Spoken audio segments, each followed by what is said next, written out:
नमस्कार दोस्तों, स्वागत है आप सभी का आपके अपने YouTube channel biology GK classes में। हम ह्यूमन एम्ब्रियोलॉजी यानी मानव भ्रूण विज्ञान के विषय में अध्ययन कर रहे थे, जिसके अंतर्गत पिछले वीडियो में हमने शुक्राणु जनन यानी स्पर्मेटोजेनेसिस के विषय में डिटेल से अध्ययन किया था, जो कि सामान्यतः नर में पाई जाती है और जिसके द्वारा शुक्राणुओं का निर्माण होता है।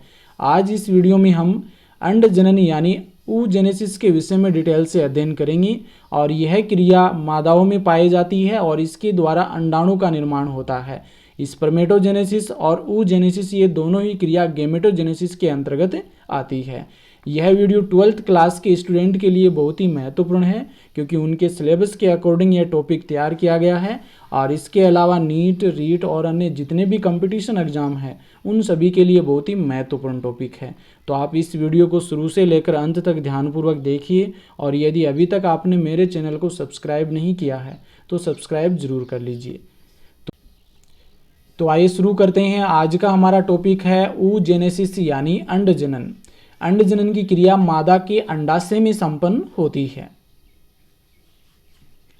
मादा के अंडाशय में आद्य जनन कोशिकाएं यानी प्री जर्मिनल सेल्स पाई जाती है और इन्हीं प्री जर्मिनल सेल्स के द्वारा अंडाणु का निर्माण होता है और अंडाणु निर्माण की इस क्रिया को अंड जनन कहते हैं। यानी मादा के अंडाशय में आद्य जनन कोशिकाएं यानी प्री जर्मिनल सेल्स पाई जाती है और इन प्री जर्मिनल सेल्स के द्वारा अंडाणु का निर्माण होता है और अंडाणु निर्माण की इस क्रिया को अंड जनन यानी oogenesis कहा जाता है। अंडाणु जनन की क्रिया शुक्राणु जनन की तुलना में अधिक जटिल होती है। तो अंडाणु जनन की क्रिया ये बहुत ही जटिल होती है, जबकि हमने शुक्राणु जनन के विषय में पिछले वीडियो में देखा था बहुत ही सामान्य एवं सरल क्रिया होती है। आद्य जनन कोशिका द्विगुणित पूर्ण सख्तता युक्त कोशिकाएं होती है। देखो, सामान्यतः हम बात करें जो स्टेम सेल्स होती हैं उनमें इस प्रकार की क्षमता होती है कि वो किसी भी प्रकार की सेल्स में बदल सकती है। तो इसी प्रकार से ये आद्य जनन कोशिकाएं होती हैं, प्री जर्मिनल सेल्स होती हैं, ये पूर्ण सख्तता युक्त सेल्स होती है और द्विगुणित कोशिकाएं होती हैं। मादा में अंडाणु जनन की क्रिया जन्म से पूर्व गर्भावस्था के दौरान ही शुरू हो जाती है। देखो, शुक्राणु जनन की क्रिया है ये तो नर में यौन आरंभ जब शुरू होता है, प्यूबर्टी जब आती है उस समय शुरू होती है, लेकिन मादा में जब एक माँ के पेट में जब बच्ची पल रही होती है तो उसमें गर्भ के समय ही उनमें अंडाणु जनन की क्रिया शुरू हो जाती है।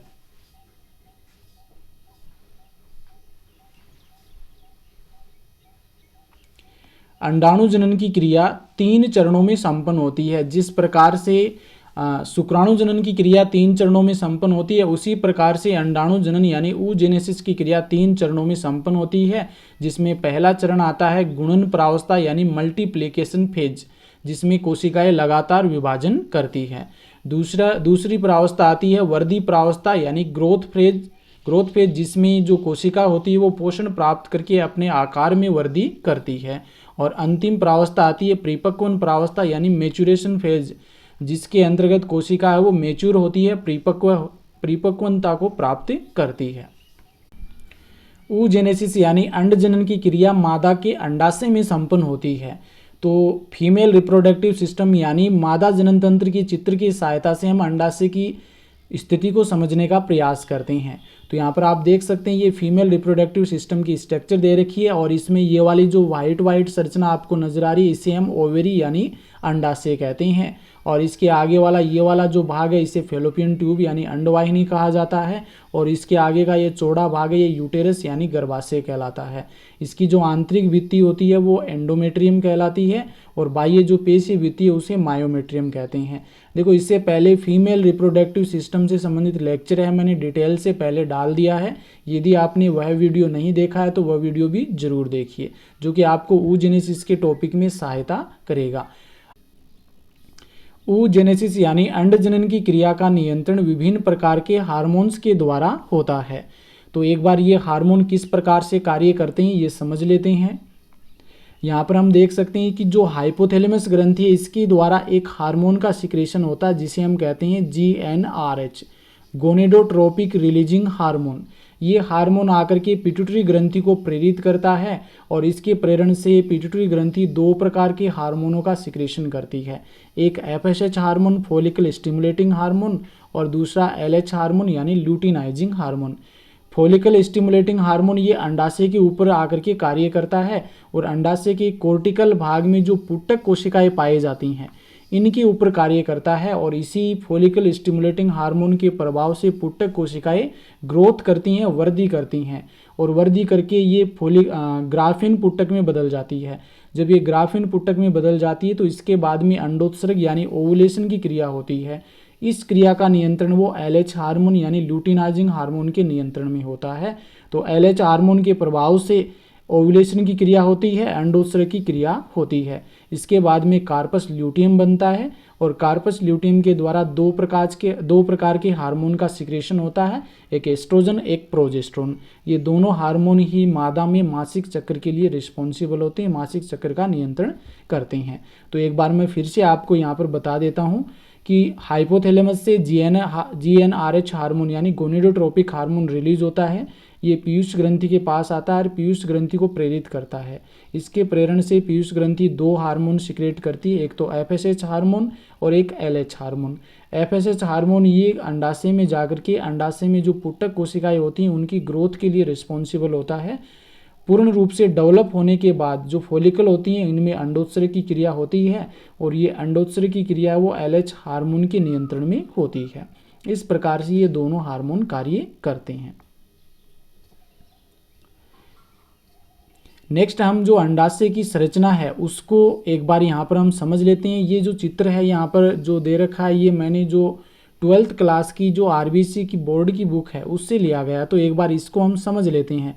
देखो यहाँ पर आपको छोटी छोटी जो संरचनाएं नजर आ रही इन्हें हम कहते हैं पुटक कोशिकाएं।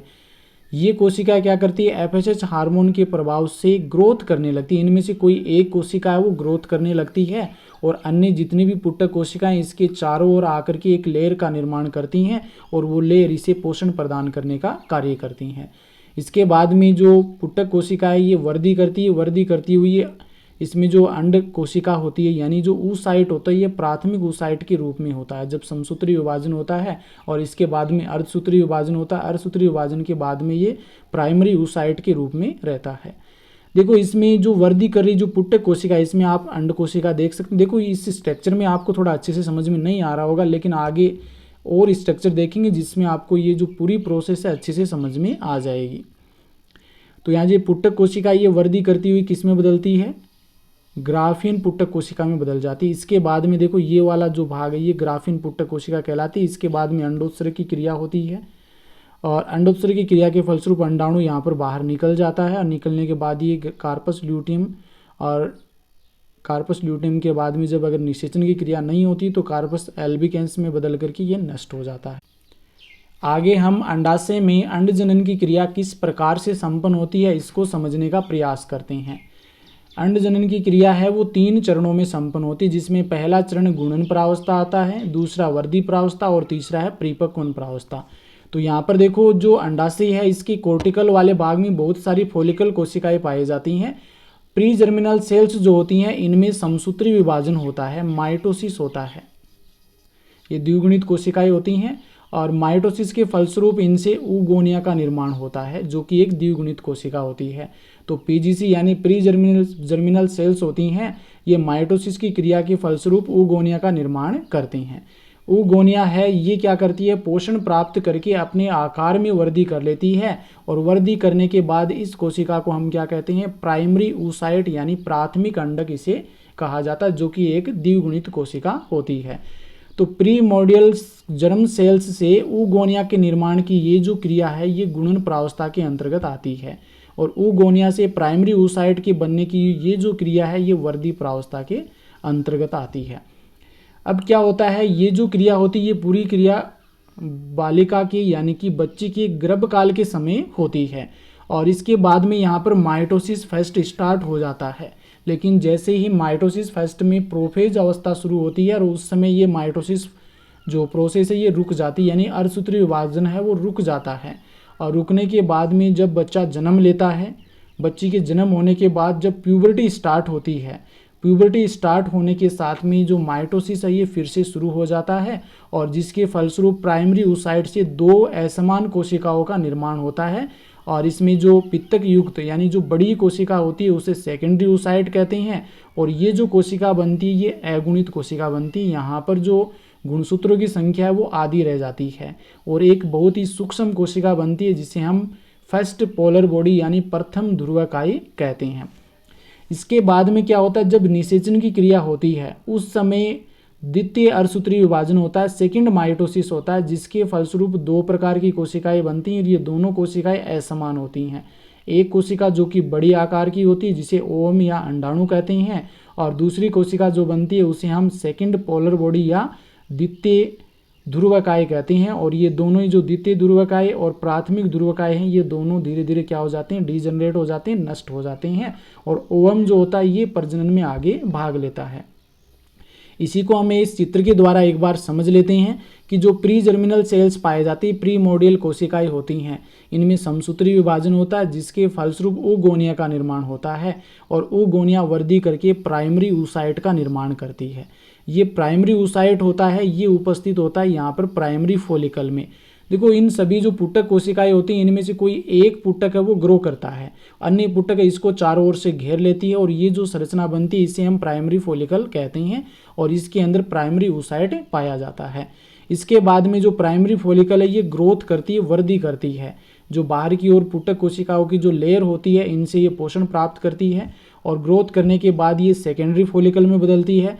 सेकेंडरी फॉलिकल के बाद में ये टर्शरी फॉलिकल में बदलती है, तृतीयक पुटक कोशिका में बदलती है और तृतीयक पुटक से फिर जो परिपक्व पुटक बनता है जिसे हम ग्राफिन पुटक कहते हैं उसमें बदल जाती है। और ग्राफिन पुटक में आप यहाँ पर देख सकते हैं कि एक गुहा बन जाती है जिसे हम एंट्रल फॉलिकुल या एंट्रम गुहा जिसे कहते हैं और यहाँ पर जो अंडाणु होता है इसके चारों ओर एक दो लेयर और बन जाती है। इसके बाद में क्या होता है, ओवुलेशन की क्रिया होती है। ग्राफिन पुटक बनने के बाद में ओवुलेशन यानी अंडोत्सर्ग की क्रिया होती है। यहाँ पर अंडाणु को त्याग दिया जाता है। अंडाणु यानी ओवुलेशन की क्रिया के फलस्वरूप अंडाणु त्यागा जाता है। अंडाणु के त्यागने के बाद में जो शेष यहाँ पर जो क्षतिग्रस्त कोशिकाएं बचती हैं ये व्यवस्थित होकर के एक ग्रंथिल संरचना का निर्माण करते हैं और इस ग्रंथिल संरचना को कार्पस ल्यूटियम कहा जाता है। और ये कार्पस ल्यूटियम तब तक बना रहता है जब निषेचन की क्रिया होती है तब तो ये बना रहता है, अगर निषेचन की क्रिया नहीं होती है तो ये नष्ट हो जाता है। इस प्रकार से यहाँ पर जो अंडजनन की क्रिया वो संपन्न होती है।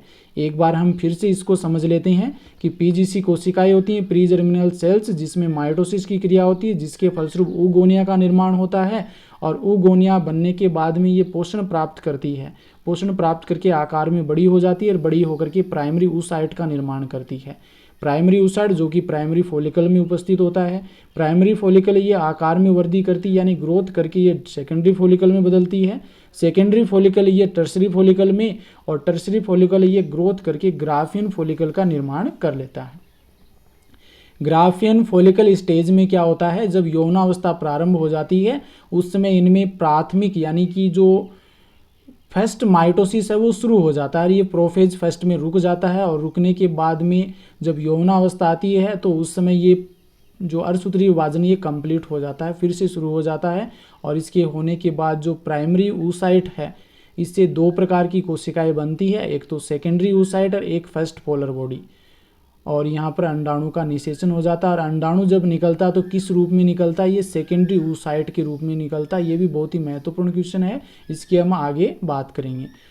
अंडोत्सर्ग होने के बाद जो अंडाणु होता है ये अंडाणु जब निषेचन की क्रिया हो जाती है, निषेचन की क्रिया होने के बाद में निषेचन के साथ साथ में इसमें सेकेंडरी यानी सेकेंड माइटोसिस की क्रिया होती है जिसके फलस्वरूप दो प्रकार की कोशिकाएं बनती है। एक तो ओवम बनता है जो कि बड़ी कोशिका होती है और एक छोटी सूक्ष्म कोशिका बनती है जिसे हम सेकेंड पोलर बॉडी कहते हैं। आगे हम एक लीनियर डायग्राम के द्वारा oogenesis की क्रिया को समझने का प्रयास करते हैं और शायद आपको इस डायग्राम के द्वारा oogenesis की क्रिया अच्छे से समझ में आ जाएगी।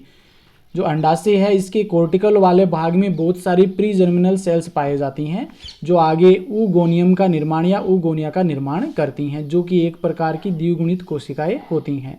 इनमें फिर माइटोसिस यानी समसूत्री विभाजन होता है, जिसके फलस्वरूप प्राइमरी oocyte का निर्माण होता है, प्राथमिक अंडक का निर्माण होता है, और ये भी क्या होता है, द्विगुणित कोशिका होती है। इसके बाद में इसमें मियोसिस फर्स्ट स्टार्ट हो जाता है, मियोसिस फर्स्ट शुरू हो जाता है, और ये मियोसिस फर्स्ट है, प्रोफेज फर्स्ट में अरेस्ट हो जाता है, रुक जाता है, और ये पूरी प्रक्रिया यह गर्भकाल के समय होती है, जन्म से पहले होती है। यानी oogonia में माइटोसिस, माइटोसिस से प्राइमरी oocyte, और प्राइमरी oocyte में मियोसिस फर्स्ट शुरू हो जाता है, लेकिन ये प्रोफेज फर्स्ट में रुक जाता है, और ये पूरी प्रक्रिया है बिफोर बर्थ यानी जन्म से पहले होती है।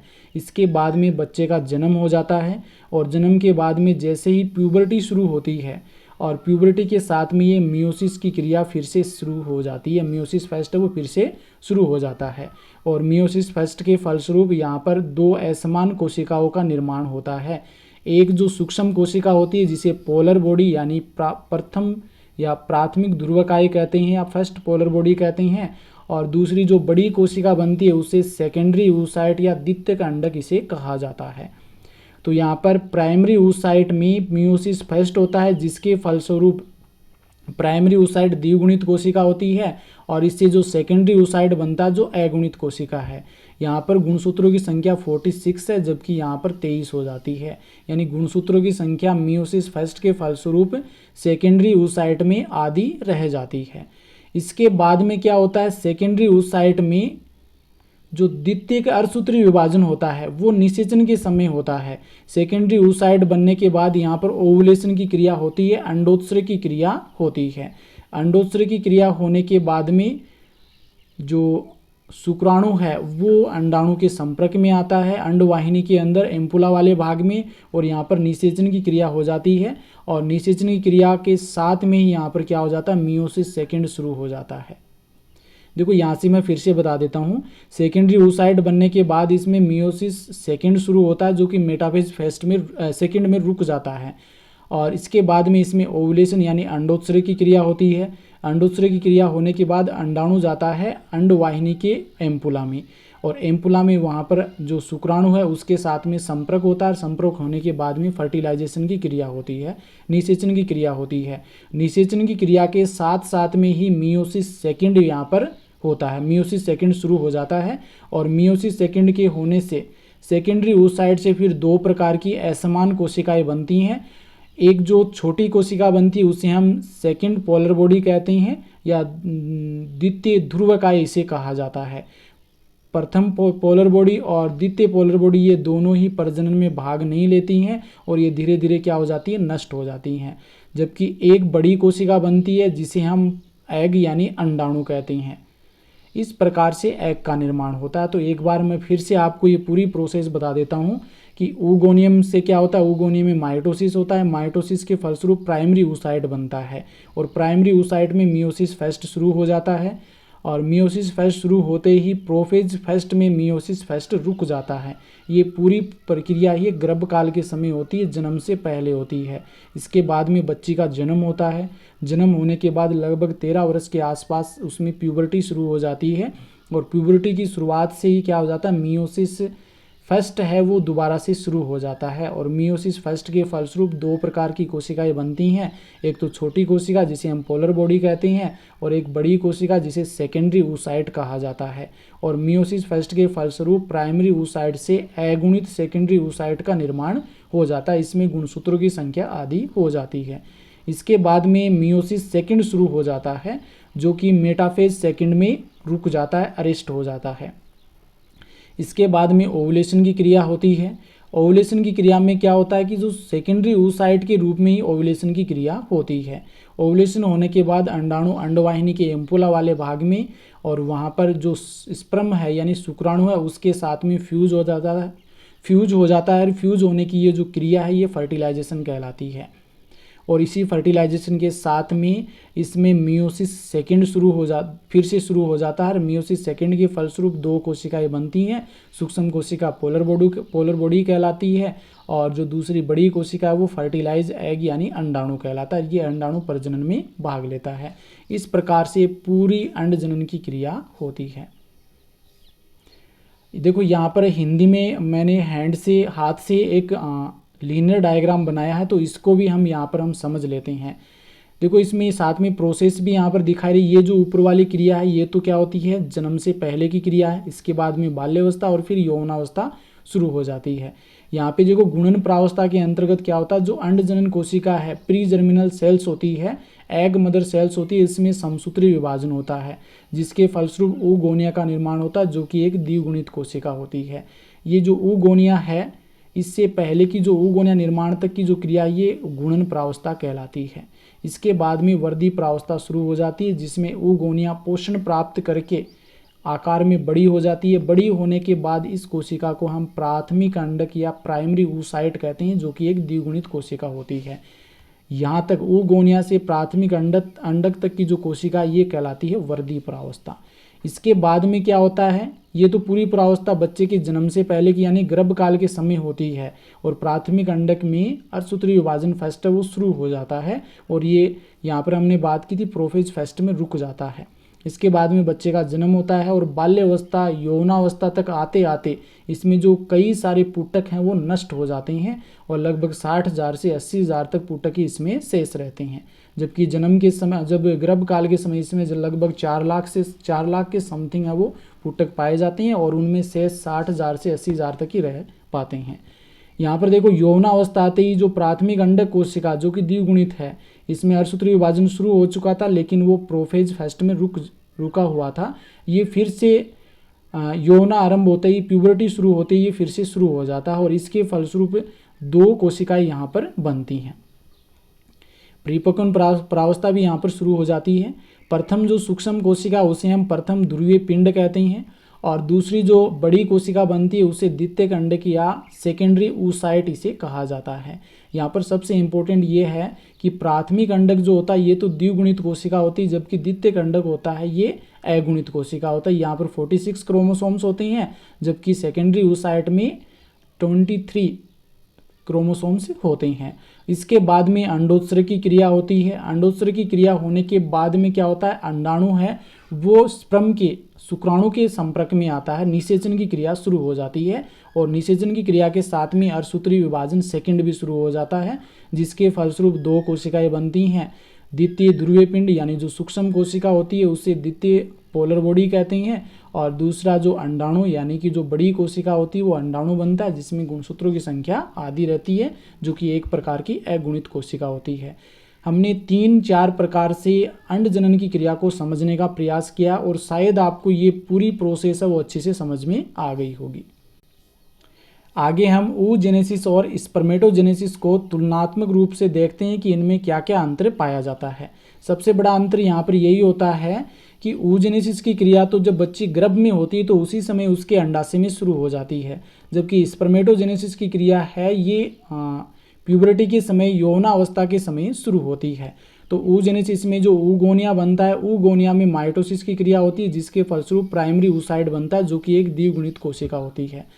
जबकि स्पर्मेटोजेनेसिस की हम बात करें तो इसमें प्री जर्मिनल सेल से स्पर्मेटोगोनिया का निर्माण होता है, जिसमें माइटोसिस होता है, जिसके फलस्वरूप प्राइमरी oocyte का निर्माण होता है, जो कि एक द्विगुणित कोशिका होती है। इसके बाद में प्राइमरी oocyte में जो बच्ची होती है उसमें प्यूबर्टी स्टार्ट हो जाती है। प्यूबर्टी स्टार्ट होने के बाद में मियोसिस फर्स्ट संपन्न होता है, और मियोसिस फर्स्ट पूरा होने के बाद इसमें 2 असमान कोशिकाएं बनती है। बड़ी कोशिका सेकेंडरी oocyte का निर्माण करती है, जबकि छोटी कोशिका फर्स्ट पोलर बॉडी कहलाती है। और इसी प्रकार से स्पर्मेटोजेनेसिस की हम बात करें तो इसमें मियोसिस फर्स्ट होता है, जिसके फलस्वरूप सेकेंडरी स्पर्मेटोसाइट का निर्माण होता है, यानी कि यहाँ पर 2 कोशिकाएं बनती हैं और दोनों ही समान कोशिकाएं बनती हैं। सेकेंडरी स्पर्मेटोसाइट में फिर द्वितीय जो मियोसिस होता है वो संपन्न होता है, जिसके फलस्वरूप 4 स्पर्मेटिड का निर्माण हो जाता है। देखो यहाँ पर तो oogenesis की क्रिया में एक oogonia से एक ही अंडाणु का निर्माण होता है, जबकि स्पर्मेटोजेनेसिस में एक स्पर्मेटोगोनिया से प्राइमरी स्पर्मेटोसाइट से 4 स्पर्मेटिड का निर्माण होता है, और इन स्पर्मेटिड में फिर स्पर्मियोजेनेसिस की क्रिया होती है, जिसके फलस्वरूप स्पर्म का निर्माण हो जाता है। और यहाँ पर आपको ध्यान में रखना है कि प्राइमरी oocyte में जब मियोसिस फर्स्ट होता है उसके फलस्वरूप जो सेकेंडरी स्पर्मेटोसाइट बनता है तो यहाँ पर गुणसूत्रों की संख्या क्या हो जाती है, आधी रह जाती है। और इसी प्रकार से यहाँ पर हम बात करें जब प्राइमरी oocyte से सेकेंडरी oocyte बनता है तो यहाँ पर गुणसूत्रों की संख्या आधी रह जाती है। आगे हम देख सकते हैं कि जो स्पर्म होता है ये जब मैथुन की क्रिया होती है जिसके फलस्वरूप मादा जनन तंत्र में प्रवेश करता है, और इधर से जो सेकेंडरी oocyte के रूप में अंडोत्सर्ग की क्रिया होती है। अंडोत्सर्ग की क्रिया होने के बाद अंडाणु एम्पुला में पहुंचता है अंडवाहिनी के भाग में, और एम्पुला में शुक्राणु पहुंचता है। दोनों में निषेचन होता है, फर्टिलाइजेशन होता है, और निषेचन होने के साथ में ही इसमें मियोसिस सेकेंड भी शुरू हो जाता है, जिसके फलस्वरूप एक असमान कोशिका बनती है जिसे हम सेकेंड पोलर बॉडी कहते हैं, और एक बड़ी कोशिका बनती है जिसे हम ओटिड या ओवम कहते हैं। और ये ओवम आगे विभाजन करता हुआ, यानी कि दोनों स्पर्म और जो ओटिड है ये दोनों मिलते हैं तो द्विगुणित कोशिका बन जाती है। ये आगे विभाजन करता जायगोट बनता है, जायगोट से आगे नई जीव का निर्माण है वो इसी जायगोट के द्वारा विभाजन के फलस्वरूप होता है, जो कि आगे हम नेक्स्ट जो प्रोसेस पढ़ेंगे गेमेटोजेनेसिस के बाद उसमें डिटेल से देखेंगे। अब जो oogenesis की क्रिया है हम इसको थ्योरेटिकल रूप से समझने का प्रयास करते हैं। जो oogenesis की क्रिया 3 चरणों में संपन्न होती है, गुणन प्रावस्था, वर्धी प्रावस्था और परिपक्वन प्रावस्था। तो इसमें फर्स्ट आती है गुणन प्रावस्था। इस प्रावस्था में आद्य जनन कोशिका यानी प्री जर्मिनल सेल्स अंड मात्र कोशिका में परिवर्तित हो जाती है। तो प्री जर्मिनल सेल्स है ये अंड मात्र कोशिका का निर्माण कर लेती है। प्री जर्मिनल सेल्स में समसूत्री विभाजन द्वारा oogonia का निर्माण होता है। तो ये हमने पीछे बात की है कि प्री जर्मिनल सेल्स है इनमें समसूत्री विभाजन होता है जिसके फलस्वरूप oogonia का निर्माण होता है, और एक oogonia अंडाणु जनन में भाग लेती है। देखो बहुत सारी oogonia बनती हैं वहाँ पर, लेकिन उनमें से एक oogonia है वो अंडाणु जनन में भाग लेती है, जबकि शेष oogonia है ये पोषक कोशिकाओं या फॉलिकल कोशिकाओं के रूप में परिवर्तित हो जाती है, और परिवर्तित होकर के इस जो oogonia जो वृद्धि कर रही है इसके चारों ओर लेयर का निर्माण कर लेती है। जन्म के पश्चात नई oogonia का निर्माण नहीं होता है। बहुत ही इंपॉर्टेंट सेंटेंस है ये, क्योंकि जन्म से बाद में ना ही तो नई oogonia बनती है और नई किसी भी प्रकार से नई oogonia का निर्माण वो जन्म के बाद में नहीं होता है।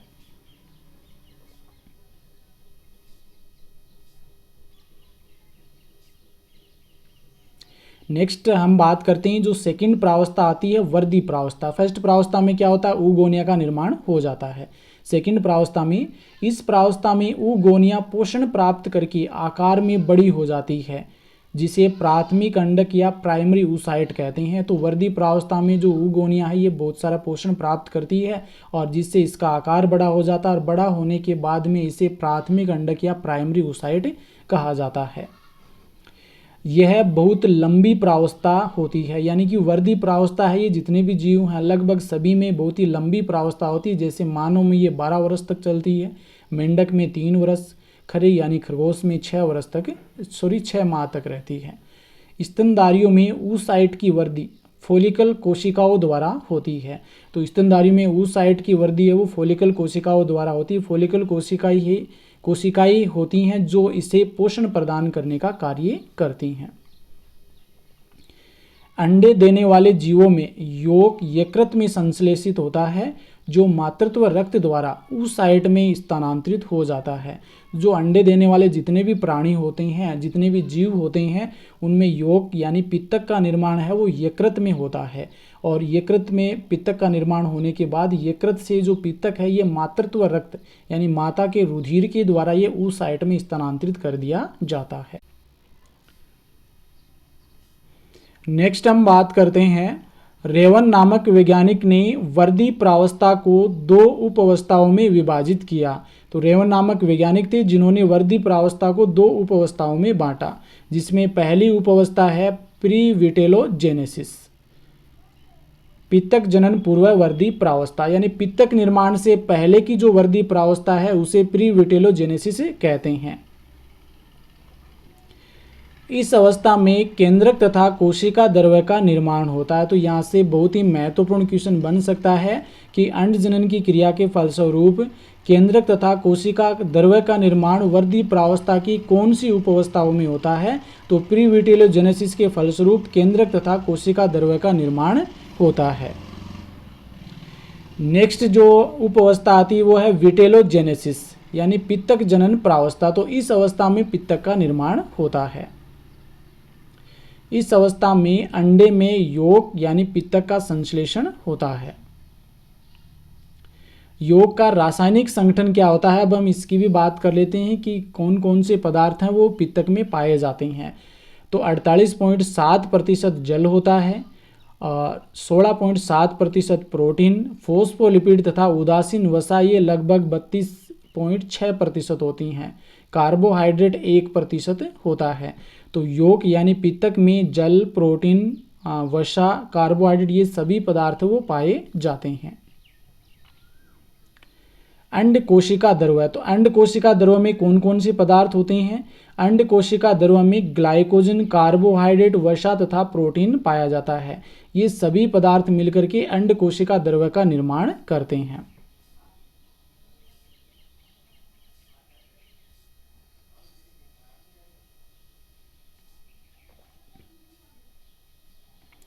नेक्स्ट जो तीसरा चरण आता है वो है परिपक्वन प्रावस्था यानी मैच्योरेशन फेज।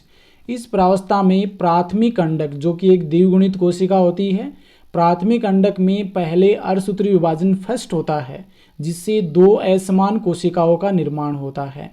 तो प्राथमिक अंडक या प्राइमरी oocyte जो कि एक द्विगुणित कोशिका होती है, इसमें मियोसिस फर्स्ट होता है और जिसके फलस्वरूप दो असमान कोशिकाओं का निर्माण होता है। एक कोशिका बड़ी यानी आकार में बड़ी होती है और पित्तक युक्त होती है जिसे द्वितीयक अंडक या सेकेंडरी oocyte कहते हैं, और यह कोशिका अगुणित होती है यानी इसमें गुणसूत्रों की संख्या आधी होती है।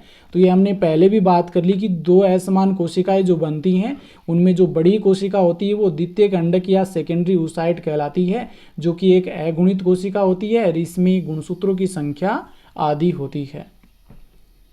इसी प्रकार जो दूसरी सूक्ष्म कोशिका बनती है, बहुत ही छोटी कोशिका होती है और इसे प्रथम ध्रुवकाय या फर्स्ट पोलर बॉडी कहा जाता है।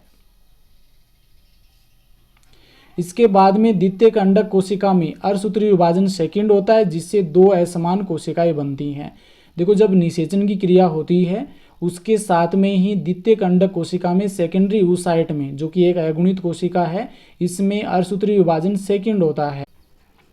सेकेंडरी oocyte यानी द्वितीयक अंडक कोशिका में अर्धसूत्री विभाजन सेकंड होता है जिसके फलस्वरूप दो असमान कोशिकाएं बनती हैं, जिसमें बड़ी कोशिका को ओवम यानी ऊटिड कहा जाता है जो आगे जाकर के प्रजनन में भाग लेती है। दूसरी जो सूक्ष्म कोशिका बनती है उसे सेकंड पोलर बॉडी यानी द्वितीय ध्रुवकाय कहते हैं। प्रथम और द्वितीय ध्रुवकाय दोनों ही प्रजनन में भाग नहीं लेते हैं और ये धीरे धीरे क्या हो जाते हैं, नष्ट हो जाते हैं, और इस प्रकार से अंडाणु यानी ओवम का निर्माण हो जाता है।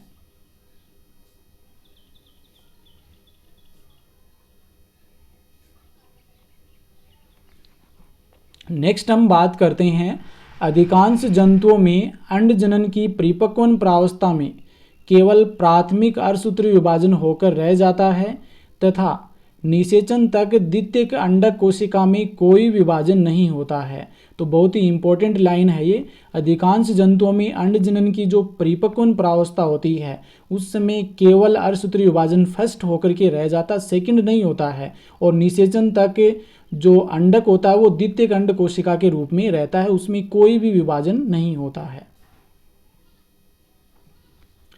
निषेचन के साथ साथ द्वितीयक अंडक कोशिका में अर्धसूत्री विभाजन सेकंड होता है, यानी फर्स्ट तो क्या हो जाता है जब अंडजनन की क्रिया में परिपक्वन प्रावस्था के समय होता है, जबकि जो द्वितीय अर्धसूत्री विभाजन होता है ये निषेचन के साथ साथ में द्वितीयक अंडक कोशिका में अर्धसूत्री विभाजन सेकंड होता है जिसके फलस्वरूप ओवम का निर्माण होता है।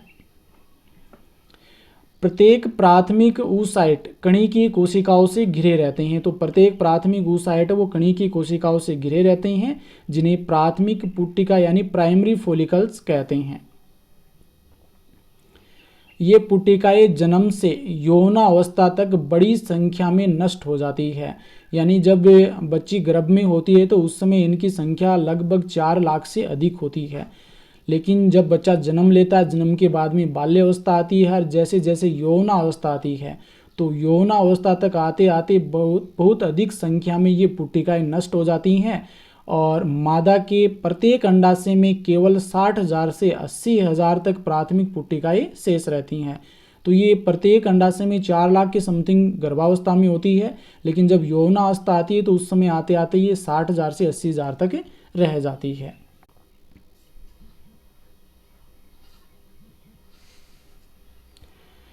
प्राथमिक पुटिका ग्रेनुलोसा की कई परतों से घिर जाते हैं, यानी प्राथमिक पुटिका के चारों ओर थीका कोशिकाओं की परतें वो चारों ओर से घेर लेती हैं और इसे द्वितीयक पुटक या सेकेंडरी फॉलिकल कहा जाता है, और यह शीघ्र ही तृतीयक पुटक यानी टर्सरी फॉलिकल में बदल जाती है। तो प्राथमिक पुटक के चारों ओर थीका कोशिकाएं इसे चारों ओर से घेर करके ग्रेनुलोसा की कई परतें बना लेती हैं और इस समय इसे सेकेंडरी फॉलिकल कहते हैं, और सेकेंडरी फॉलिकल है ये ग्रोथ करके तृतीयक पुटक में बदल जाती हैं। तृतीयक पुटक में एक द्रव्य गुहा का निर्माण होता है और इस गुहा को एंट्रम कहते हैं, यानी टर्सरी फॉलिकल है उसमें एक गुहा पाई जाती है जिसे एंट्रम कहा जाता है। थीका आंतरिक थीका तथा बाहरी थीका दो स्तरों के रूप में पाई जाती है। तो जो ग्रेनुलोसा की कई परतें पाई जाती है जिन्हें हम थीका कहते हैं, और ये दो रूपों में पाई जाती है, एक तो आंतरिक थीका यानी थीका इंटरना और एक दूसरी बाहरी थीका यानी कि थीका एक्सटर्ना। अर्धसूत्री विभाजन फेस्ट के बाद तृतीयक फॉलिकल परिपक्व पुटिका या ग्राफीन पुटिका में बदल जाती है। तो अर्धसूत्री विभाजन फेस्ट जैसे ही पूरा होता है उसके बाद में तृतीयक फॉलिकल है ये परिपक्व पुटिका या ग्राफीन पुटिका में बदल जाता है। अर्धसूत्री विभाजन के फलस्वरूप बनी द्वितीयक oocyte के चारों ओर नई झिल्ली का निर्माण होता है जिसे जोना पेलुसिडा कहते हैं। यानी जैसे ही अर्धसूत्री विभाजन फेस्ट कंप्लीट होता है इसके बाद में जो द्वितीयक oocyte है उसके चारों ओर कई नई झिल्लियों का निर्माण होता है, जिसमें एक झिल्ली को हम क्या कहते हैं, जोना पेलुसिडा कहते हैं। जब हम अंडाणु की संरचना पढ़ेंगे तो उस समय इन सभी झिल्लियों की बात करेंगे। ग्राफीन फॉलिकल द्वारा द्वितीयक oocyte को अंडाशय से त्यागा जाता है। इस क्रिया को अंडोत्सर्ग यानी ओवुलेशन कहते हैं। यानी जब फॉलिकल परिपक्व हो जाती है तब उसे हम ग्राफीन फॉलिकल कहते हैं, और इसके द्वारा द्वितीयक oocyte को अंडाशय से बाहर निकाला जाता है, निष्कासित किया जाता है। इस क्रिया को अंडोत्सर्ग यानी ओवुलेशन कहते हैं। अंडोत्सर्ग की क्रिया मानव मादा में 28 दिन के बाद पुनरावर्तित होती है। यानी कि मानव मादा में लगातार हर 28 दिन के बाद ये क्रिया लगातार होती रहती है। इस क्रिया की लगातार पुनरावृत्ति होती रहती है प्रति 28 दिन के अंदर।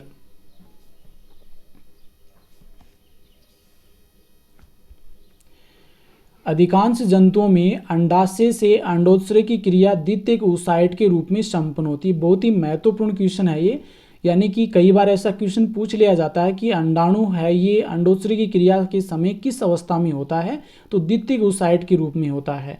जब अंडोत्सर्ग की क्रिया होती है उस समय अंडाणु द्वितीयक oocyte के रूप में अंडाशय से बाहर निकलता है, जिसे सर्वप्रथम जीडी ग्राफ नामक वैज्ञानिक ने स्पष्ट किया। इसलिए द्वितीयक oocyte अवस्था को ग्राफीन फॉलिकल अवस्था भी कहते हैं।